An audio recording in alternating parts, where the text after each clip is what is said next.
Hey everyone, welcome back. Wartime Wisdom. I'm Kate. I am glad that you're here. Here we are here in Southeast Lower Michigan.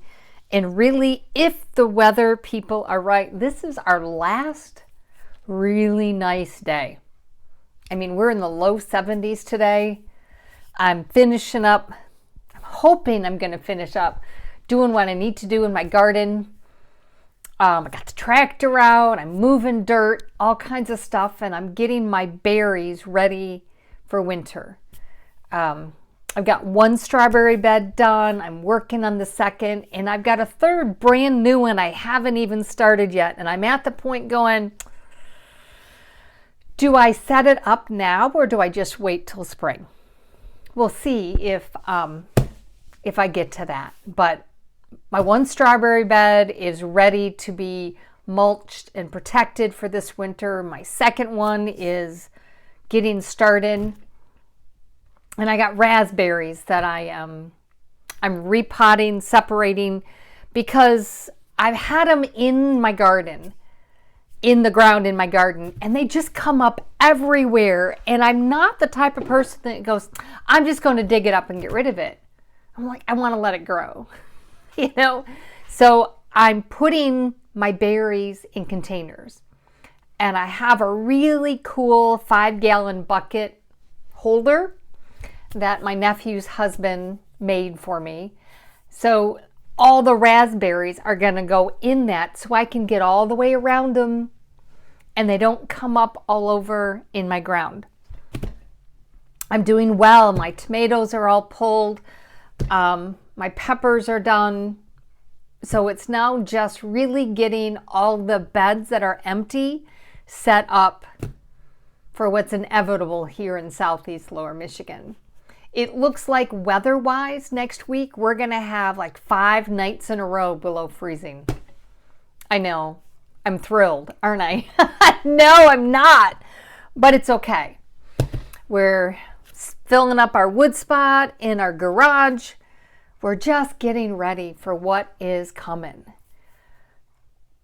But I got a pushback from somebody the other day about, why are you doing this? Don't you trust God?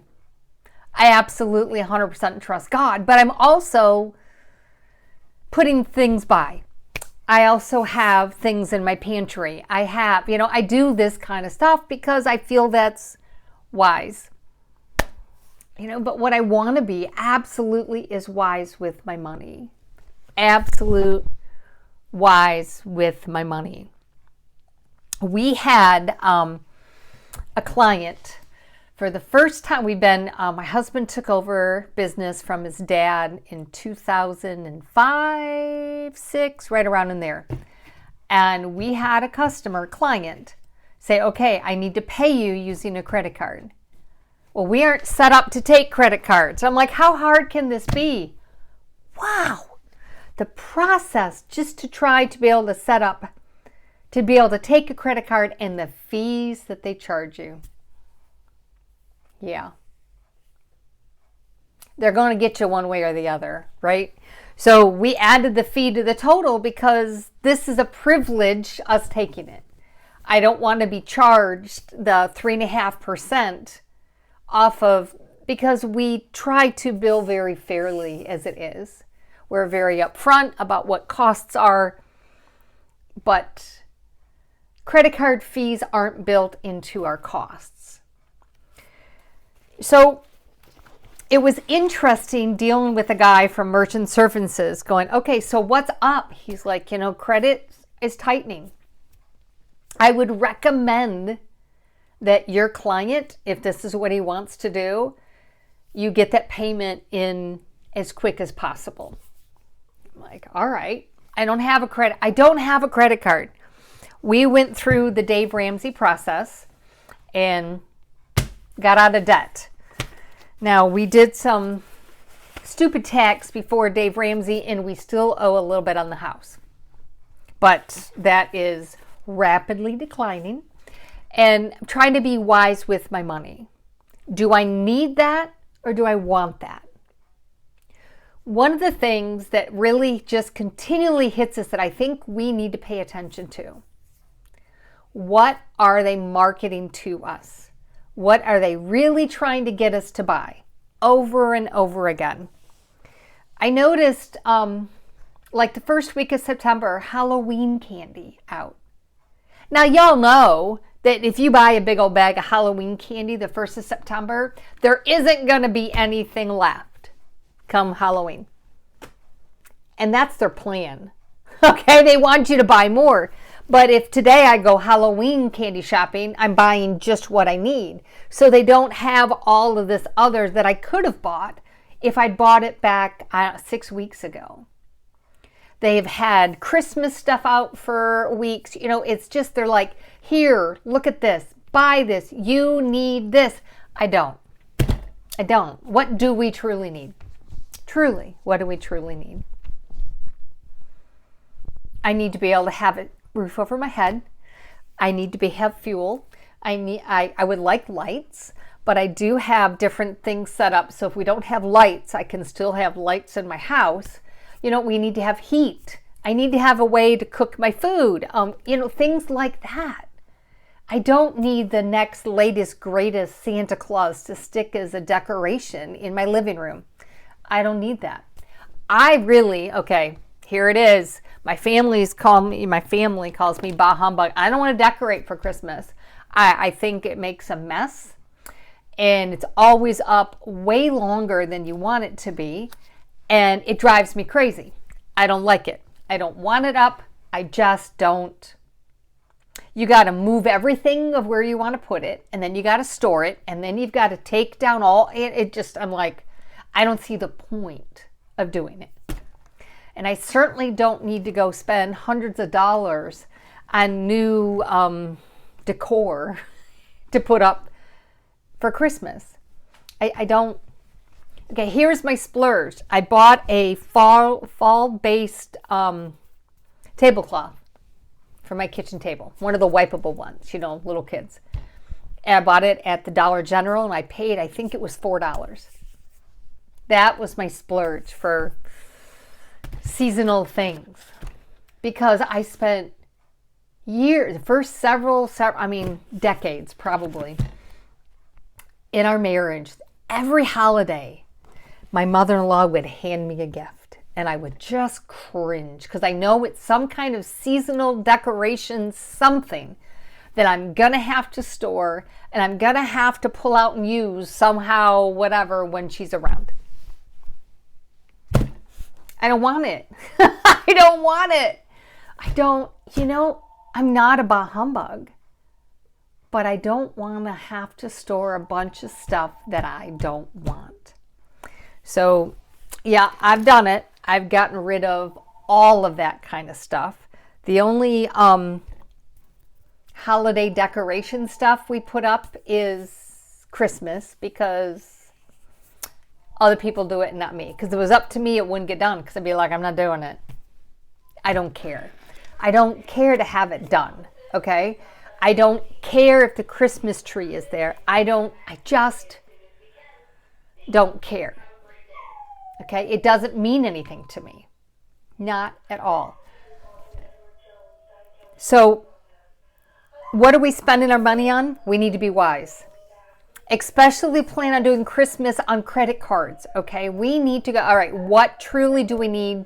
My dogs are just having a great time. What do we need for Christmas? What do we want to do? I don't need anything. I have to, and every year my mother-in-law says, you need to give me a list. I'm like, I don't need anything. Nothing. And she can't handle that. She's like, I have to get you something. My question is, why? Why do we give people something simply because we need to get them a gift? We go shopping last minute and go, oh, this. All right, I'll do this. Well, they don't need another one of this. I don't need another one of this. We don't need to spend our money on this, okay? On the spur of the moment thing that we think we somehow are obligated to do. Okay, here is your release. You don't have to. Okay. Now, I love giving people stuff, but I don't want to go shopping because I'm obligated and go. Then you're trying to find something That is not the spirit of gift giving, in my opinion. I'd rather make somebody a meal. I'd rather give them a few jars of stuff that I made and say, here, bless you. This is good. So watch your money. That is the best wartime wisdom that we can do. You know, if this whole Middle Eastern thing pops up and explodes and advances, we're all in a whole lot of trouble. Okay? We are all in a world of hurt. And I keep going back, and I go back to this all the time. Rations in Britain for World War II. Rationed, I believe, for 14 years. There were rations. Mind-boggling. You ready? Here it goes. Per person adult, which is like, I think it was 5 or 6 and older. Rations per week. You got 4 ounces of bacon or ham. My husband was really excited about that because I don't really like bacon. He's like, I'll eat yours. It's okay. It's okay. And I'm like, I'll share it. It's all right. Meat equal to 19 ounces, including bones. 2 ounces of butter. 2 ounces of cheese. Now, I can eat 2 ounces of cheese just as a snack, you know. 2 ounces of oil. 4 ounces of margarine, which I don't use. I don't like margarine. 1 egg or 3 powdered eggs. 3 pints of milk, a cup of sugar, 2 ounces of tea. Then you got, per month, you got a pound of jam and 12 ounces of sweets or candy. So this is what you got. Now, many of the foods used points. And each person got 24 points per week, which sounds like a lot. They're like, woo, I got a lot of points. Not really, because a can of Spam was 16 points. So if you're trying to use points to do something, it wasn't like it was, and you still got to pay for it. You know, that was the thing, is digging into rations. People seem to think, oh, rations are great because they just give it to you. No. It wasn't just, here, out of the goodness of our heart, these shopkeepers are just giving this to you. No. And how they managed is they got very, very creative on how to stretch, how to add, how to do all this stuff. And cabbage was a huge meal stretcher. So, food rations, learn to grow cabbage. Cabbage and potatoes. Cabbage, potatoes, and carrots. Meal stretchers right there. So watch your nickels and dimes. Watch it. And ask yourself, is this a need or is this a want? Now, these are my glasses. These are a need if I want to be able to read because my arm isn't long enough, right? But I also just bought shoes because I know that going in the next couple months, I really am going to need some new shoes for everyday, good for my feet wear. I have issues with one foot. Our daughter has massive issues with one foot. And you have to find the shoe that works. But here's the thing. The shoe that she has worn ever since her accident, the brand, the style, gosh, golly, you know what? They don't make it anymore. And what they've replaced it with doesn't come in the wide that she needs. So we had to start all over with finding something new. And this isn't like going to the shoe section at Walmart going, oh, look, I'll wear it. It doesn't work for my feet. It doesn't work on hers. So we dropped some cash, but we also have shoes for us that'll last us with what we bought at least 2 years before I need to get anything else. And her. So hopefully in 2 years, you know, this is what my dad said, talking to him about growing up, depression, World War II. He's like, you know, he was fortunate because he got his older brother's hand-me-down shoes. His older brother wasn't so fortunate, trying to find shoes that fit him and trying to find shoes they could afford. There's the kicker. You might find it. Can you afford it? Or you might have enough points, but gosh, they don't have any. Because everyone else is going to hear, oh my goodness, they got a shipment of shoes in, and everybody else who needed shoes is going to show up and try to get shoes. You don't want to be in that kind of situation. So whatever we can do ahead of time, we need to do. Yeah. Because I don't know what's happening. I was at Aldi's the other day, and I only go maybe every couple months. I go to Aldi's. Walking down the aisle going, well, as long as I'm here, I'm going to get a package of toilet paper. I'm not out, but you throw it up on the shelf. Yeah. On the pallet where they usually, I don't even know how many they usually have, but it's usually, several feet high with all, like 2 different kinds. You can get ultra, you can get the regular, you can get mega, whatever. They had 1 package of toilet paper, just 1. And I thought, is this a sign? And I'm looking around going, do people have toilet paper stacked in their carts? I don't know. It's not what I saw. But it just struck me that, is that a sign? I don't know. But watch where you're spending your money and watch what they're trying to get you to spend your money on. They're already like Christmas in style. It's like they know how old I am. There's no privacy. They know. All the commercials pop up on the Facebook. Everything is about, my look younger and dress better for your age and all of Medicare. All these things. And it's like, okay, they're hitting you at your emotional spots. That, yeah, I'm this old. Yeah, I got wrinkles. Yep, I got gray hair. And you know what? My clothing is simple. I don't care about fancy. See, I have 3 categories. Here's my other rant. 3 categories of clothes. I got my workhorse clothes because I'll be out in the garden digging around, destroying whatever. I've got my, I call them my trail horse. And that is stuff that I could wear every day. I could go for a walk, that kind of stuff. And then I also have my show pony. And my show pony clothes are not fancy, let me tell you. I don't love a bunch of colors. I don't like glitter. I just don't. It's simple. And I really simplified it because I have basic colors and everything goes in complements. I can walk in and pull out a shirt and go, it'll go with that jacket and those pants. I don't got to think about it. That's simple. That's freedom.